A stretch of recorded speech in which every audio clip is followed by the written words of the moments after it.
Hi, my name is Zach, and welcome to my study on the influence of fatigue on muscle force and EMG amplitude. So a little background, EMG activity is looking at the neural input to a muscle, and more specifically, the EMG amplitude is referring to that amount of recruitment that the muscle is getting. So previous studies have shown that muscular fatigue is associated with an increased amplitude of EMG activity, and this is because more and larger motor units are being recruited in order to try and maintain the same level of force while fatiguing. So talking about that force, previous studies have also shown that muscular fatigue is associated with a reduced capability of the muscle to produce force. So the purpose of our study was to investigate these concepts and see if they would hold experimentally. I hypothesized that as fatigue set in over time, muscle force would decrease and the EMG amplitude of the wrist flexors and extensors would increase. So our study had 8 participants. The inclusion criteria was that they were DPT students from the class of 2021, and they weren't going to have any contraindications to perform testing, like hand injuries that might have interfered with their ability to maximally grip. So methodology, we had the electrodes placed on the participants. We had it placed on the wrist flexors and extensors of the dominant arm, as well as we placed grounded electrodes on the biceps and triceps respectively. And then we made sure that the electrodes were placed in the proper location by observing the EMG while the individual contracted their flexors and extensors respectively. We wanted to assess the maximum voluntary contraction of the hand grip of the participants using a dynamometer. So we had them in the standard position where their proximal interphalangeal joints were in contact with the grip. Their elbow was at 90 degrees and their arm was at their side, and they were then squeezing the dynamometer as hard as they could without using other musculature.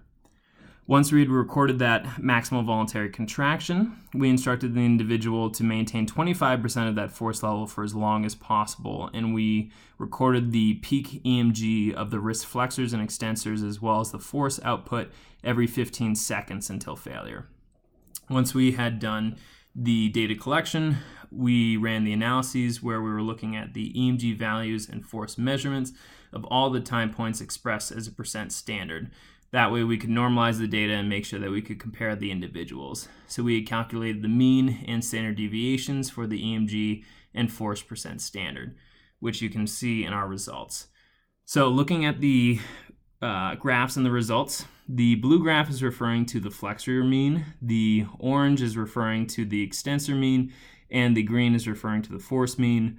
On the y-axis, we have the muscle activation or force, depending on the graph, and we have on the x-axis the time. So what we saw was that the percent standard EMG amplitude of the wrist flexors and extensors remained relatively constant over time, and that the percent standard of force remained relatively constant as well, but did decrease slightly at the end of the experiment. So interpreting that data, the percent standard EMG amplitude of the wrist flexors and extensors did not increase as we would have expected based on the literature. There was certainly a lot of potential error in our study. We had issues with the EMG calibration and therefore also knowing whether or not we placed the electrodes properly. So that could have certainly explained some of the large variability in the data and inconsistencies in the findings regarding the EMG.